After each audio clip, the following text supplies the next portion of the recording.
Sangat tidak tepat kalau dikatakan bahwa kasus ini 5 tahunan.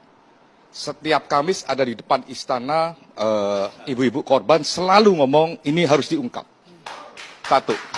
Yang kedua, sangat tidak tepat kalau ini dikatakan isu yang dipolitisir. Ya, karena ini bukan soal isu politik, ini isu hak asasi manusia, isu hukum. Nah, pertanyaannya begini, siapa yang membuat kasus ini masuk ke ranah politik, dipolitisir?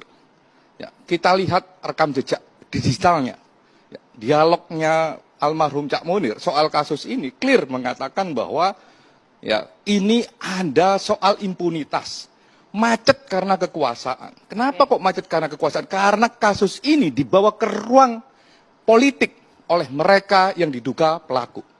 Yang ketiga,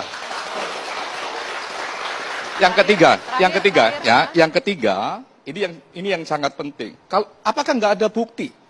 Kalau tadi disebut Pak Prabowo, saya juga akan nyebut nama karena mengikuti Mas Andri ya. Mas kan Komnas HAM. Ya. Stop. Ya, clear. Ya, fakta-fakta, kesaksian korban dan lain sebagainya itu menunjukkan bahwa Pak Prabowo bagian dari terduga pelaku. Oleh karenanya ini sebenarnya kebutuhan Pak Prabowo untuk membuat pengadilan agar apa? Beliau ini pasti kepastian hukum, jangan malah menunjukkan bukti.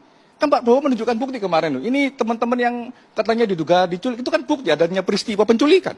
Oke, baik.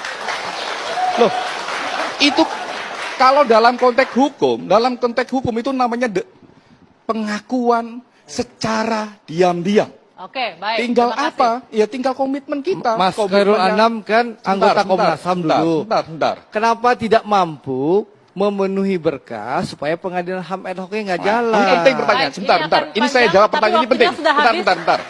Pertanyaannya adalah, apakah pernah mau datang Pak Prabowo ketika dipanggil oleh Komnas HAM? Oke, Ya, baik. nggak pernah. Baik. Saya pernah ditidurkan di velbek, kepala saya ke bawah, kaki ke atas, terus disetrum paha dan dada saya sampai saya mau mati waktu itu. Saya udah terengah-engah, nafas saya udah putus satu-satu, saya sampai teriak Allahu Akbar gitu. Terus mereka suruh saya diam gitu. Dan setruman yang paling kuat itu pernah membuat mungkin karena setruman terlalu kencang dan saya berteriak takbir gitu, Allahu Akbar, tok sampai borgolnya putus gitu. Saya nggak tahu, mungkin borgolnya sudah tua, tapi nggak mungkin tua, ini pasukan khusus gitu. Mungkin ada sesuatu, saya nggak ngerti juga, tok putus, lepas gitu.